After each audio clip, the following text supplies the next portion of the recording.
March 24th, 1603. They undressed Elizabeth Tudor's corpse, and one lady vomited at what she saw. Within hours, they sealed the body in lead and scattered the witnesses across England. For 400 years, Britain has refused every request to open that tomb. What's inside that coffin that's so dangerous they still won't let anyone look? The answer isn't that Elizabeth chose to stay single. It's that she couldn't marry at all. And the reason why would destroy everything you think you know about the Virgin Queen. Picture a 3-year-old girl standing in a palace corridor. She can't see what's happening outside, but she can hear it. The crowd roaring, then a terrible silence. Then nothing. That's the moment Anne Boleyn's head hit the scaffold. That's the moment Elizabeth Tudor's childhood shattered into 1,000 pieces. Her mother, the woman who broke England from Rome, executed because she failed to give the king a son. And in that instant, something crystallized in that little girl's mind. A lesson that would define her entire life. Weakness kills you. Being a woman kills you. Needing anything from anyone kills you. Growing up in Henry VIII's court wasn't just dangerous, it was a masterclass in survival. Elizabeth watched her father cycle through wives like they were disposable. Anne of Cleves, smart enough to accept rejection and live. Catherine Howard, too young and foolish, beheaded at 21. Catherine Parr, careful and strategic, survived by staying invisible. The pattern was crystal clear. Adapt or die, submit or die, make one wrong move, and die. Elizabeth absorbed every lesson. When they stripped her of her title and called her bastard, she smiled and curtsied. When her father married again, she studied languages and philosophy, making herself so intellectually valuable they might forget she was female. She was cataloging every betrayal, every silence, every person who might be useful later. By the time she was a teenager, Elizabeth had mastered the art of becoming whoever she needed to be to survive. Protestant when her brother Edward ruled and burned Catholics. Catholic when her sister Mary took the throne and started burning Protestants instead. She gave them nothing to accuse her with. No genuine emotion, no real opinion, no vulnerability they could exploit. Marriage, she'd learned, was just another form of execution. Her mother married for love and lost her head. Catherine Howard married the king and died screaming. Every wedding Elizabeth witnessed ended in death or despair. But the real test was still coming, and it would teach her the most terrifying lesson of all. The Tower of London in 1554 wasn't a prison. It was a waiting room for death. Elizabeth knew this the moment they locked her in those cold stone cells. Every wall bore scratches from previous prisoners, their final prayers carved into stone. She was kept there for 2 months, never knowing if today would be the day they came for her. Her sister Mary wanted her dead. The evidence was thin, just some letters, some associations with Protestant rebels. But in Tudor England, thin evidence was enough if the monarch wanted blood. So, how did Elizabeth survive when so many others didn't? She made herself useful. She became so careful in her interrogations, so measured in every response that they couldn't build a solid case. When Mary wanted answers, Elizabeth gave her confusion. When they wanted confessions, she gave them illness, genuine sickness brought on by terror and stress. She was Catholic when they were watching, humble when they interrogated her, obedient and no threat at all. Every word was calculated. Every tear was timed perfectly. It was the performance of her life, and it worked. But here's what no historian wants to admit. What does that do to a person? Living every single day knowing one wrong word means death? Elizabeth walked out of the tower in 1555, but something fundamental had changed. The girl who went in wasn't the same woman who came out. She was harder, colder, more controlled. She'd learned that survival meant never showing your real self, never being vulnerable, never needing anyone. And she'd learned something else too. Marriage meant giving up control. A husband would have legal ownership of her body, her choices, her life. In that cell, watching shadows and waiting for death, Elizabeth made a decision. If she ever had power, she would never, ever give it away. Not to a husband, not to anyone. But she didn't know yet that this decision might not have been a choice at all. 1558. Mary dies, and suddenly, impossibly, Elizabeth is queen at 25. She'd survived a murdered mother, a tyrant father, a sickly brother, and a homicidal sister. Now she was the most powerful person in England. The coronation was magnificent. Crowds screaming her name. Elizabeth in cloth of gold looking every inch the glorious monarch. But beneath that golden dress, she was terrified. Being queen didn't make her safe. It made her a bigger target, and immediately everyone had the same demand. Get married, produce an heir, secure the succession. It wasn't a suggestion, it was an order. The parade of suitors started before her crown stopped feeling heavy. Philip II of Spain, her dead sister's widower, twice her age, offering to protect England by absorbing it into his Catholic empire. Elizabeth smiled sweetly at his ambassador and said she'd consider it. She had zero intention of considering it, but saying no would trigger a war. So she strung him along for years. Then came the Archduke Charles of Austria, Eric XIII of Sweden sending portrait after portrait of himself, the Duke of Anjou, who she called "my frog" in letters. Each one was a trap disguised as an offer. Marriage to any of them meant England becoming a puppet state, Elizabeth becoming a figurehead, power slipping through her fingers. But here's what's interesting.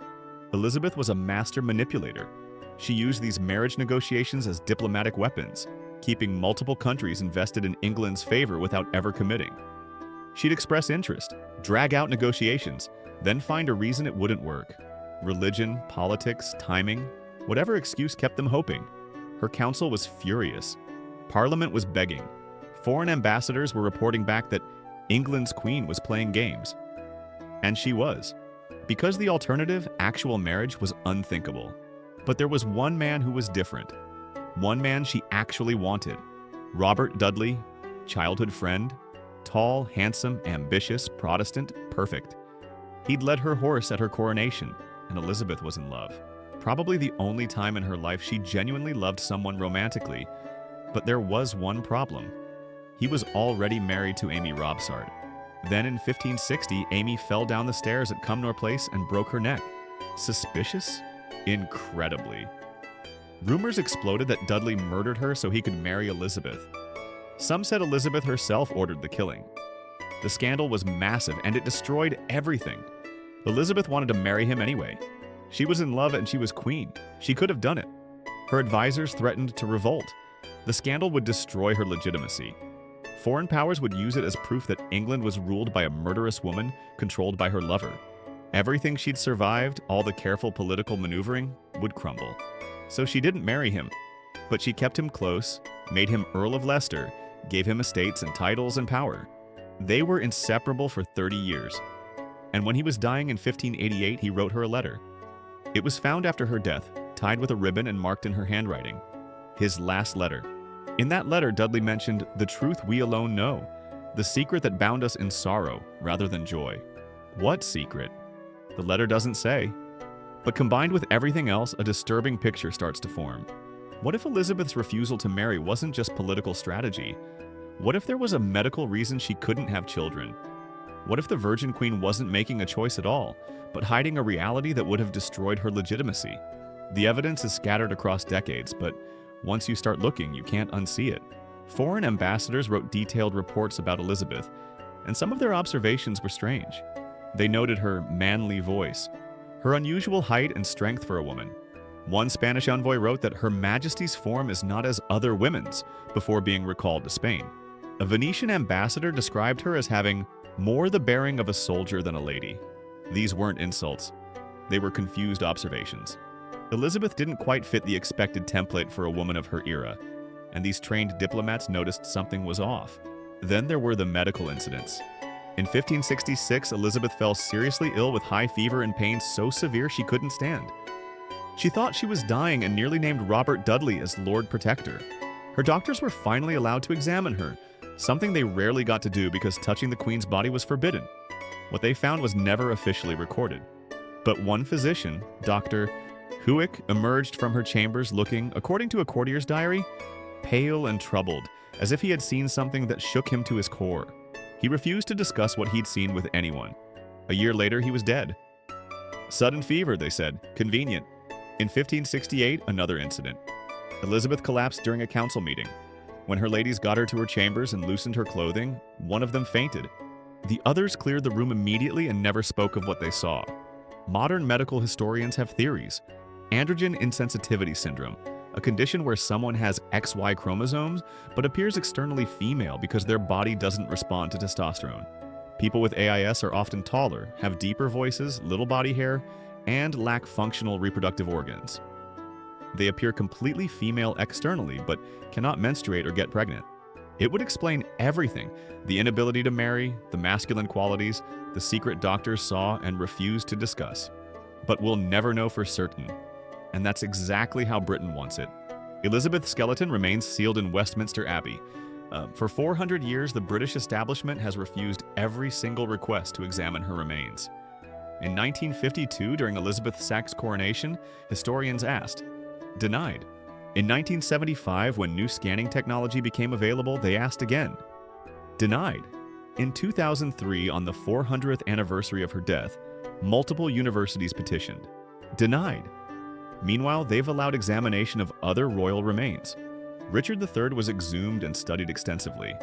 Other Tudor burials have been investigated. Why not Elizabeth? What's different about her? The answer seems obvious.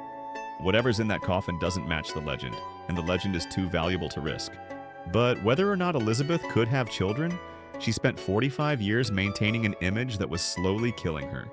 Let's talk about the poison. Elizabeth's signature look: ghostly white skin, red lips, red hair. Iconic. Achieved through a daily ritual of self-destruction.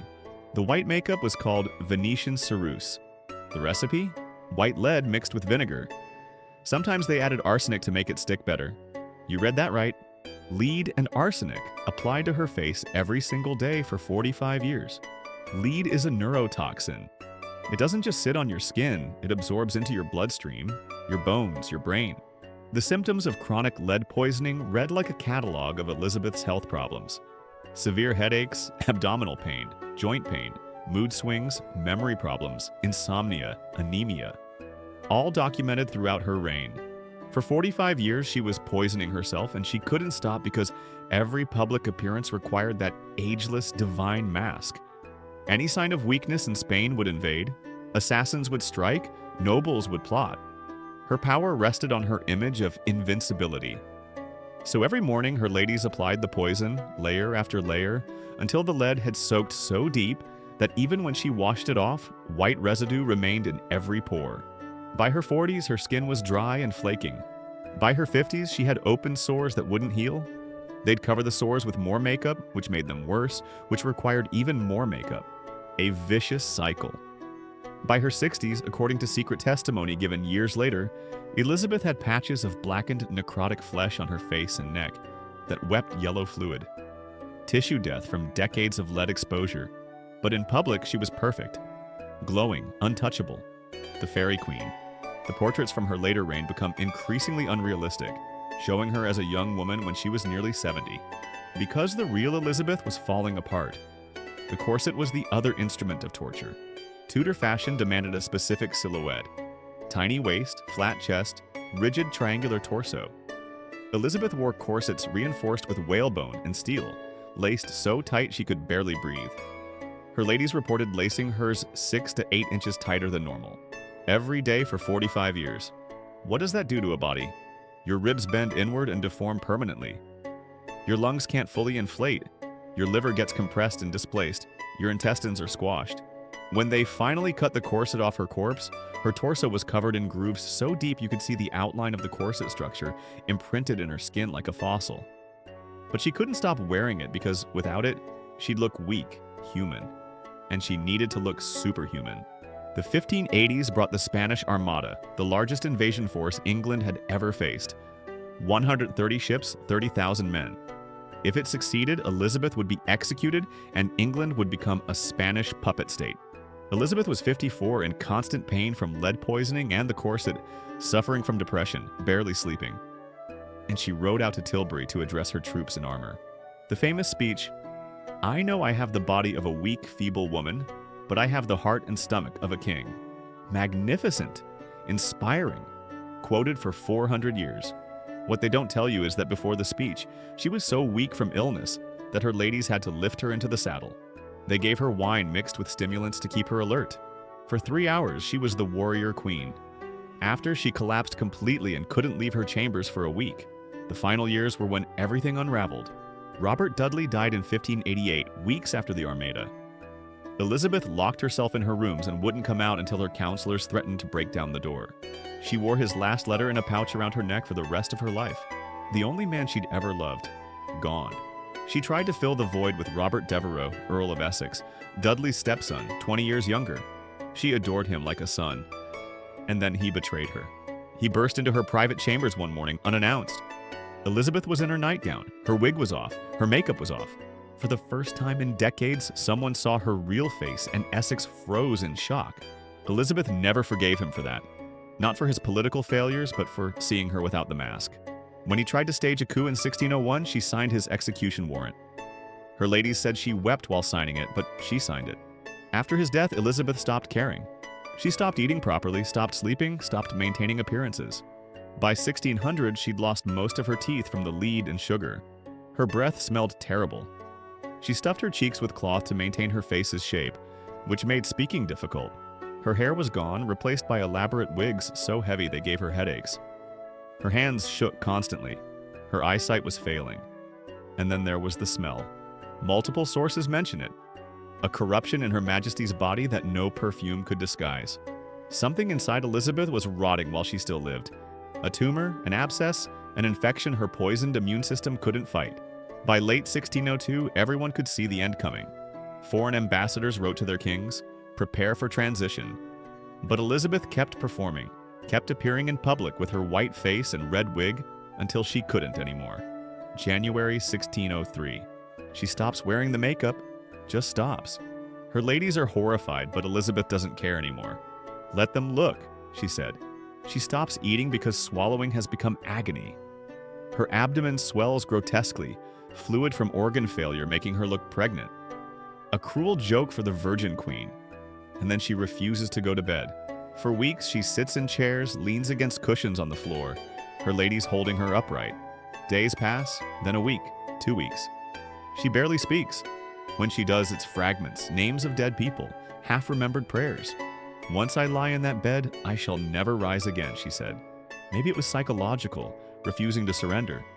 Maybe lying down put unbearable pressure on her damaged organs.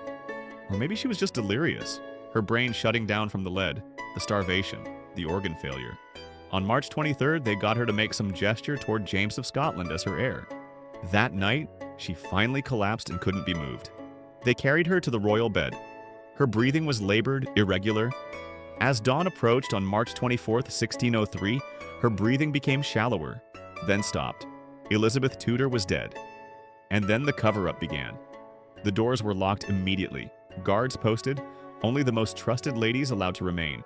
When they began to undress her body, the horror emerged layer by layer. The makeup came off in sheets, taking skin with it.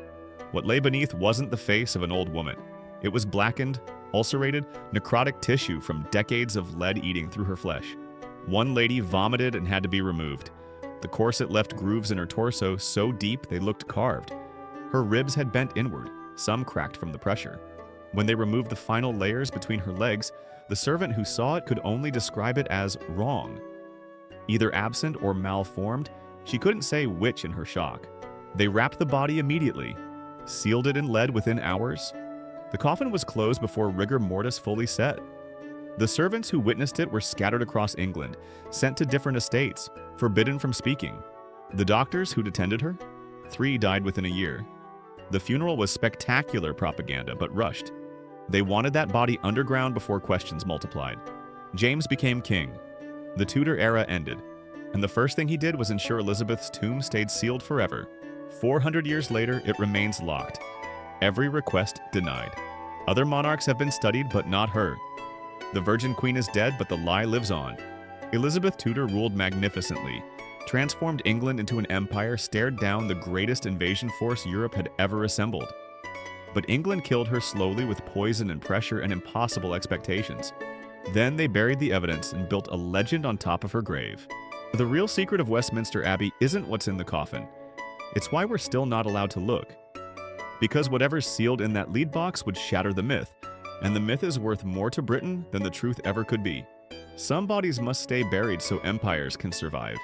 If this story made you see history differently, hit that subscribe button because there are hundreds of stories like this that they don't teach in schools. Drop a comment telling me what shocked you most about Elizabeth's real story. I read every single one and your insights always blow my mind. And smash that like button to help this reach more people who deserve to know the truth they've been hiding for 4 centuries. The dead keep secrets, but we don't have to.